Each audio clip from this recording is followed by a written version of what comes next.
Oh, anybody relate to that feeling? So even if we're not in that place personally right now, can we identify to having been in that place perhaps at some point in our life? And do we know that that is probably going to come around yet again? So how do we, yesterday, there was a life visioning workshop here. And one of the questions that kept coming up was, how do we anchor ourselves in truth when life wants to do things that maybe we're not enjoying quite so much? And one of the pieces that I was sharing was this idea that we take the spiritual principle, the truth of who we are, the love, the light, the peace, the harmony, the space that we touch in meditation and prayer and in connection with each other. And we're being invited to pull that through everything in our life. And so one of the ways it gets described is keep your attention on God. Keep your attention on God. Now, for unity, that can be a little tricky, right? God in unity. So we've been doing this 12 powers process because during the Ask the Minister, somebody asked the beautiful question of how does unity understand God? And unity's understanding of God is really, to me, precious and unique in that we don't believe in God as a being. We believe that in God as beingness. But everything that we might have grown up thinking God as a being was, merciful, loving, compassionate, all of those things, we can be them in beingness. We can be love.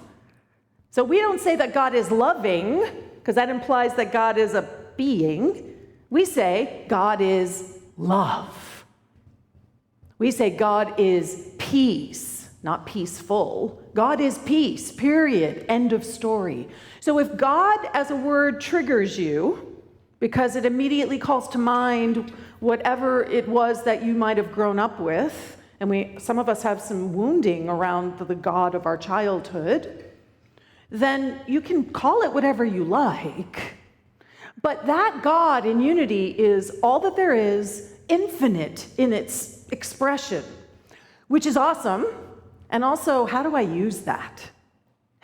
If it's so big and it's so vast and it's so large, how do I, in my day-to-day life, how do I keep my attention on God? How do I pull that divine awareness into my day-to-day interactions? And the way that unity understands that is through what we call the 12 powers. And the 12 powers are how we can name and understand something that is essentially unnameable and unknowable. It's paradoxical, but we are doing the best that we can to be able to understand something that ultimately we cannot fully understand, and yet we have a way to make it useful. So the material that I'm working with during this 12 Power series arises from Linda Martella-Witzett's book, Divine Audacity, which is available in the bookstore. And a couple people have told me they got it and they're loving it. It really is a wonderful book. She's a great writer. Not that I have anything to say about that because she and I wrote a book together, but she is a great writer. So last week, we looked at 3 of the powers and how they work together: faith, imagination, and release. And we looked at, and you can watch my talk from last week on YouTube if you missed it, but we looked at how those 3 powers together are what enable us to step into a God idea for our life. That these 3 powers combine to create a place where we can step beyond our imagination. We can step beyond what we already know, because we can release what we already are familiar with. And that all of it is anchored in our faith in love, our faith in joy, our faith in connection, that is where we live from, we ground ourselves in. So all of the 12 powers are, and as I've said, they all have colors that connect to them: faith, strength, wisdom, love, power, imagination, understanding, will, life, zeal, release, and order. When we combine any of these together, we basically cover everything. Can you feel that? That we can create whatever it is that we want in our life. So the idea that unity holds is that we are seeking to have a balance, and balance doesn't mean static. We are seeking to have a balance of these powers, and how sometimes they're also called our abilities, our capacities. We want to balance them with each other, with themselves and with each other, so that all of these 12 powers together combine to be the Christ that we are, the Buddha consciousness that we are. So today we're going to look at, I love this effect, we're going to look at zeal and order. All right, we're going to look at zeal and order. Now, these two powers, I always like to look at the powers in relationship with each other, because that's how we actually use them. So remember that you all have the power of zeal. You all have the power of order. The question is, how are you actually activating it? How are you using it in your life? And so you can have an overactive power. Those people who like the shoes lined up just so in the closet. And we can have an underdeveloped sense of the power. Those people who take their stuff and just throw it in the closet and try to shut the door. So somewhere in there, we are looking for a place, a space of balance within the power itself. And then we also want the powers balance each other. Because we may be very balanced in order, but if we don't have any zeal, I'm going to get to that in a minute. I'm getting ahead of myself here. So zeal. Let's start with zeal. Because everything starts with zeal. Right? Zeal is the starter. Zeal is where things begin. Zeal is the energy that gets things going. I know nothing about this power. So it is the ability to be enthusiastic, to be passionate, to start, and to motivate. And you guys, I am balanced in my zeal compared to how I used to be, just so everyone's aware of that. I've done a lot of work on my zeal. So it is our ability to be enthusiastic. It is our ability to be passionate and to start something, to get things moving and going. Order is the ability to organize, to balance, to sequence things. When you think about something being in order, the part of the power of order that most people don't understand is that it is also the power to adjust. To adjust. Order is how we can actually pivot. I'm going to get to that. So, again, divine audacity. These definitions in the next couple slides come directly from Linda's book. So, zeal, she breaks it down into three sort of subcategories of zeal. And they are the power of enthusiasm, and that's our ability to celebrate moments every day. The power of audacity, and that is our ability to take bold action even when it's unpopular. That arises from zeal. To take bold action, to step out in something, even if the rest of the world is looking at you a little sideways.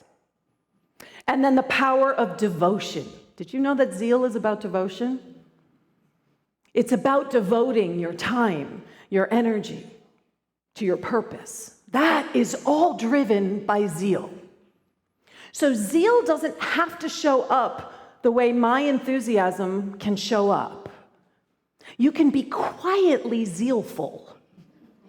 You can be quietly devoted, putting in time and energy to your purpose. You can be quietly audacious. You can be quietly celebrating every moment within your day. So zeal is the thing that's the spark. I loved what Charles Fillmore said. And didn't Clay do an amazing reading of that? When I called him, I said, "You are zeal, just let go." And he was like, "I got this." I was like, "Yeah." Go forward. That is zeal. Go forward. That's the energy that is behind zeal. So let's look at I fairly sizzled. He was like 89 when he came up with this affirmation. I fairly sizzle with zeal, energy, and enthusiasm, eager to do that which ought to be done by me today. So to be clear, zeal isn't that you have to start everything. Zeal isn't that you need to be involved with everything. Zeal is the things that ought to be done by you. Now, how do you know what's supposed to be done by you?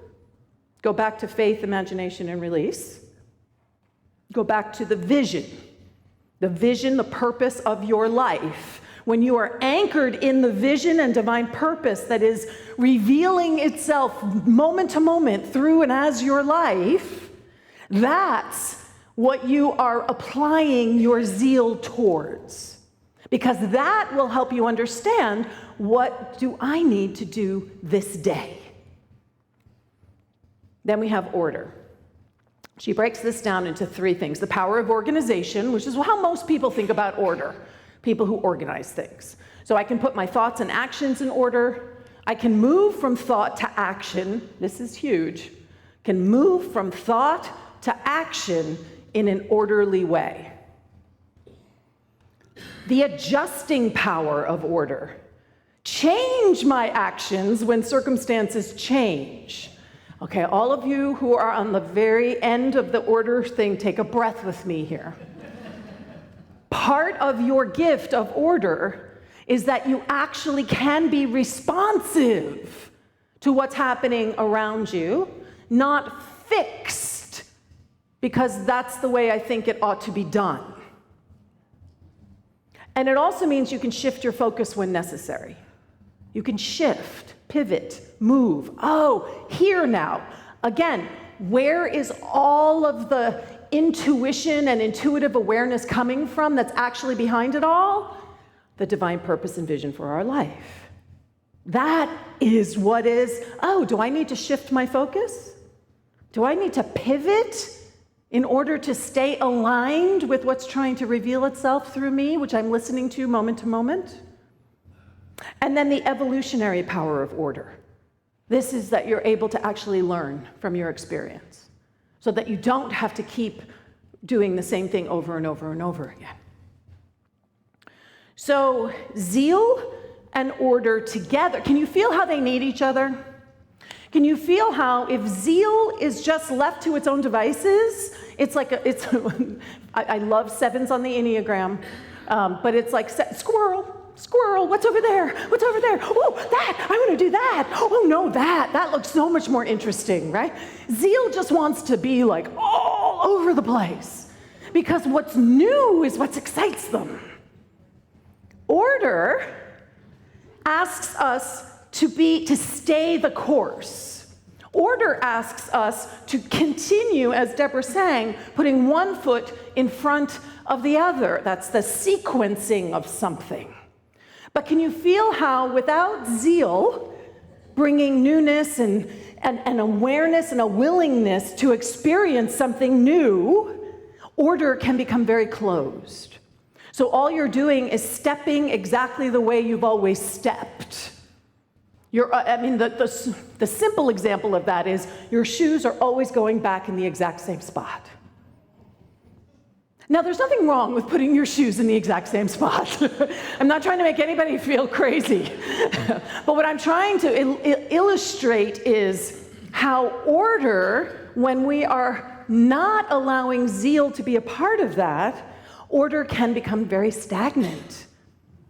And what we are doing is the same thing over and over and over and over and over again. And that may be very comforting. Order can be very comforting, but it's also shutting us off from what else might be possible. And that's where this conversation is all started. Vision is about what is possible and being open to being attuned to what else might be possible in our lives. So zeal, all it does is focus on new. That on its own, trust me, I know, is exhausting. Order is what, when we bring these together, all of a sudden, our order, the sequencing of our day, has a newness to it because we're willing to say, oh, now what needs to be done by me? Oh, this what needs to be done by me. Do I wish that I could go this way instead? Absolutely. But I am aware that I need to actually go this way. And I'm going to trust, because faith is one of our powers, that that shift is for my greatest and highest good. That shift is actually going to reveal something that I never thought was possible in my life. And I mentioned yesterday in the workshop, I said, anybody here in their 20s actually really figured out and named in their 20s the life you're living right now? I hear the laughter, so I'm going to take that as a no. Most of us have ideas about what we're going to be when we're in our 20s, and we pivot and we adjust. We start over, we start anew, but we don't necessarily acknowledge that that's actually life's process. We sometimes get caught up in, oh, if I pivot, it means I failed. But it's not failure. We say in Unity that there are no mistakes. There are no mistakes. So order is about being willing to learn and to grow. That's part of the power, to evolve. So as we continually pivot, we are entering into the truth of who we actually are.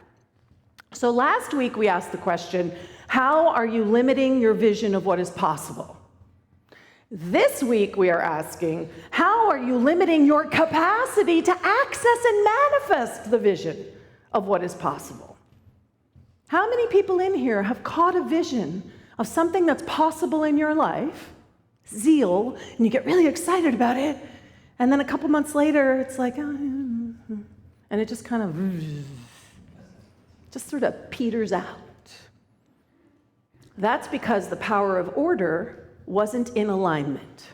You weren't accessing something within yourself that was going to create an opportunity for that enthusiasm to translate into something that has long-term sustainability.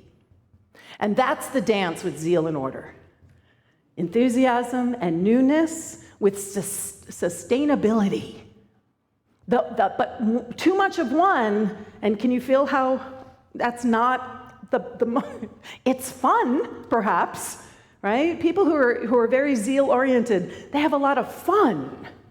But are they necessarily creating a vision of their life? If they're not accessing the other powers that they have available to them, you just start things over and over and over again, and they never get finished. Can anybody in here relate to that? So, Michael Beckwith, this quote is going to be up here for the whole 12-power sequence. You can't have anything in life that you are not willing to become in consciousness. If you want there to be forward momentum, sustained forward momentum in your life, then you have to become an avenue for zeal and order to be able to dance together, to be able to play together, to be able to interact together. And will that probably make you a little uncomfortable? Yes. That's fun. Isn't that fun? I mean, that's the part we wanted. Can you feel my zeal? That's zeal. Zeal says, that's going to make you uncomfortable? Well, that'll be new. Let's do that. Can you access and harness these powers that you have to be able to actually move your life forward? So let's look at the Unity in Marin logo, because I introduced it last week and we were talking about vision, and the logo is a representation in some ways of the vision that is Unity in Marin. That's beautiful. And now we get into like, do we have the legs to actually see this all the way through? So we have our new logo, which is the national branding, which is on the top. And then we have the logo that was created more than 20 years ago that is linked in with our old core values. And so in the interest of using the national branding, which again was decided by the community 4 years ago to use the national branding. So a couple people in their surveys were like, can't we just go back to the old logo? Pivot. We have made that decision. And we are moving forward. Can you feel how zeal is important here? And the power of release? It's like, okay, we are moving forward. We had 3 choices. So we had this one, we had this one, and we had this one. So there were 116 of you replied to the survey. I was thrilled. That's an incredible turnout. People replying and giving their feedback. Clearly, we can see which one is ahead here, yes? So number 1, rated 10, the best. Like the people loved it. So people had a scale of 1 to 10, what would they rate it? 40 people rated it number 10, 28 rated it between 7 and 9. And then even from 5 to 6, 28 of you were there, and only 20 of you put it in the 1 to 5 range. The second one, you can see how 21 of you, there's a big gap between the number 10. And then the 7 to 9, 24, not too far off. And then we have the last one, where only 16 of you thought that that was a 10. 26 of you thought it was a 7 to 9. And you can see how number 2 and number 3 are not that far off. But number 1 clearly has a lead here. The ranking, so in addition to rating them from 1 to 10, I also asked you to rank what's your first choice, what's your second choice, and what's your third choice. And again, 82% of you said that the first logo was your first or second choice. 58% that logo number 2 was their first or second choice, and 61% said that number 3. Again, 2 and 3 are very close. I also read all the comments. Thank you so much for the time that people took filling in the survey. And there was some real constants in what people were saying, which is that people liked number 2, but felt it was too busy, like across the board. Number 2 is just too busy. There were a couple of really great suggestions that people made about how that particular logo could perhaps be adapted so that it wasn't so busy. For number 1, there also were a couple of ideas to incorporate the hills of Novato in number 1 in some way.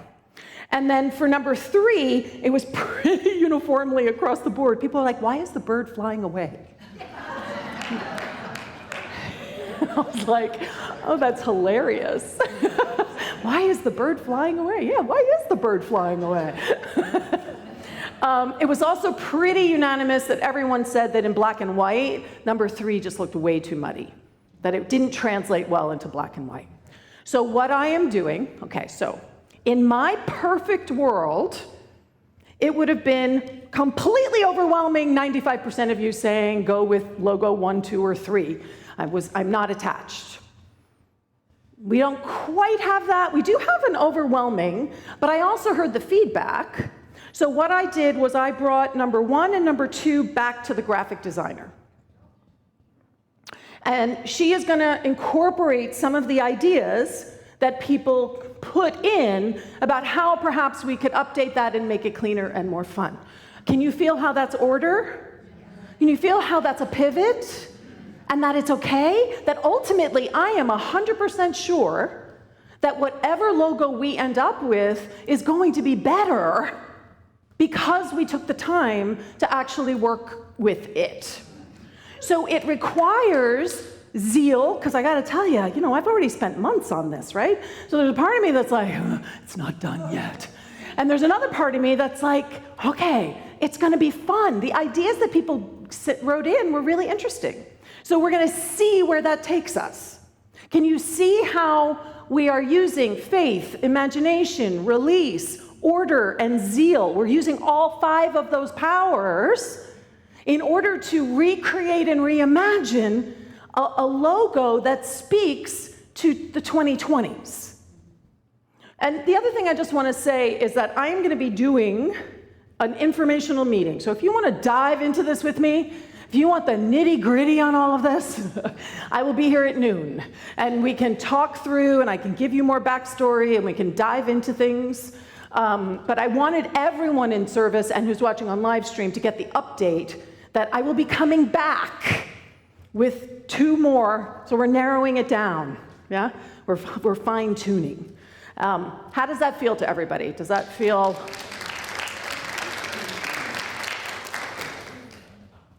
I'm excited.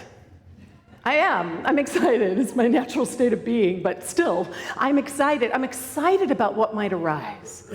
I'm excited about how we now are imagining the vision that is Unity in Marin.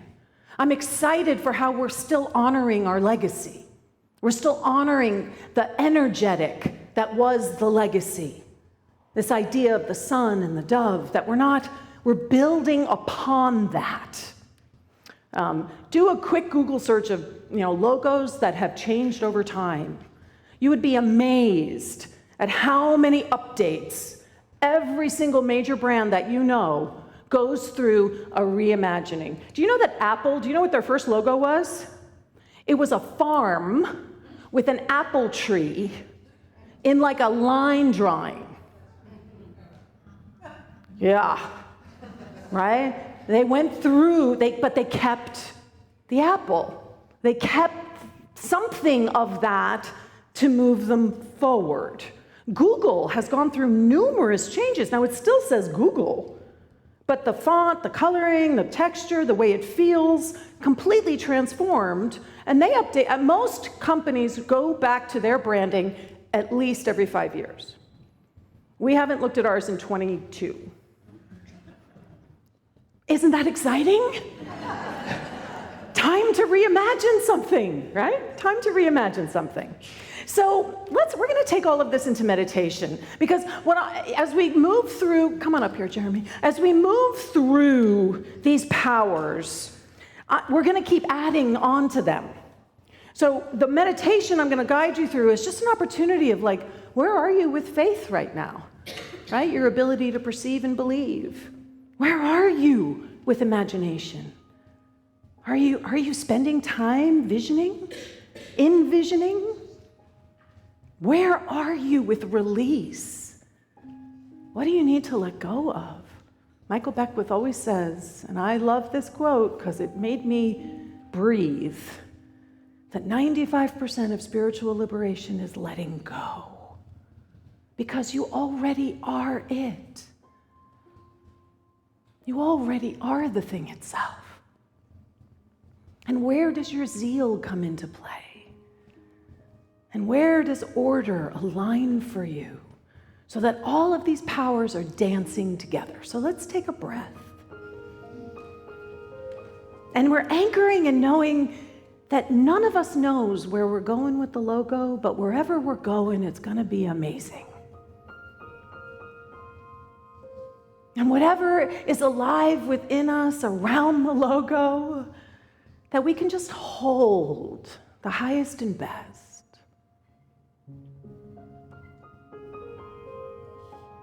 And the invitation is to just look at what your faith is right now. What do you have faith in?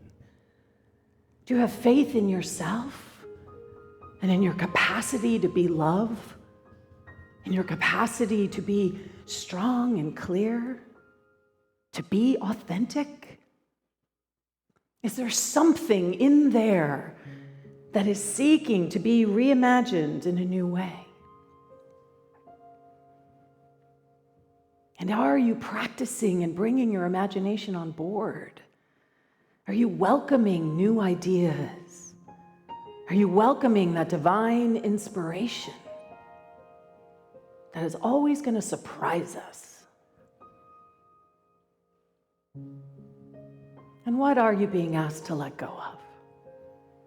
What have you been carrying around Maybe it's a belief. Maybe it's a person. Maybe it's an idea about yourself or the world.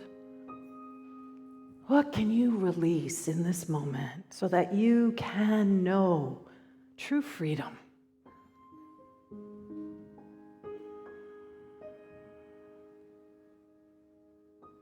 And let's feel into our zeal. What does your zeal feel like? Is it burbling and bubbling? Is it a steady, constant, deep thrumming? What is zeal within you? That energy to start anew. And just allow yourself to feel zealful. Is there some idea about zeal you need to release? Is there some idea about zeal you need to reimagine?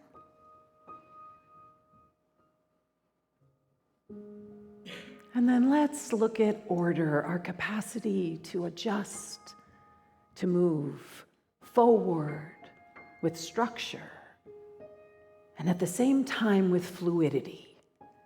That we can pivot, that we can shift, that we can allow something new to arise within us.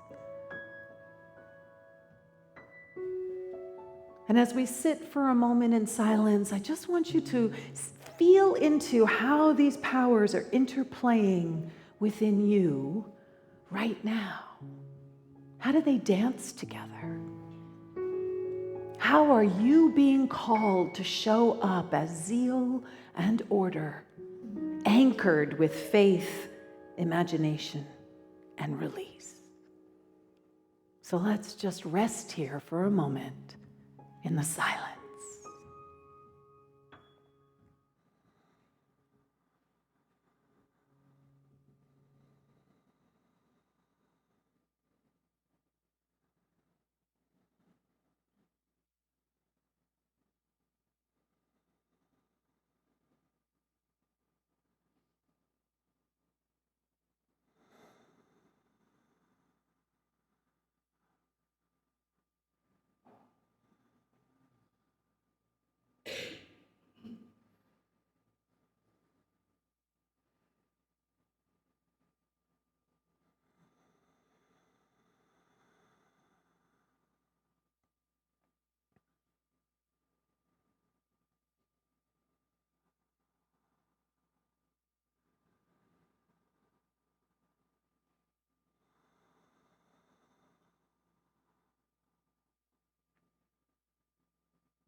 How good it is to take this time to be still and know and to integrate and reintegrate and reimagine and realign.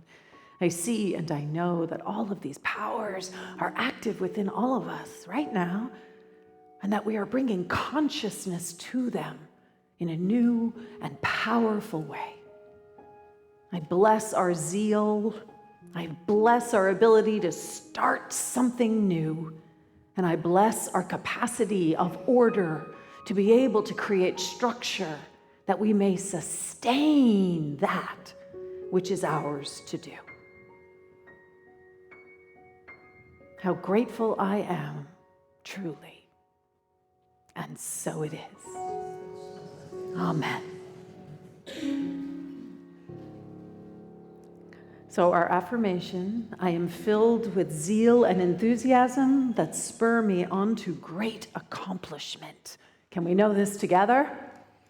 I am filled with zeal and enthusiasm that spur me on to great accomplishment. That was actually good, but I want you standing up. Let's do it standing up, right? That was actually good, but let's really it doesn't have to be louder, right? It just needs to be grounded, right? Are we ready?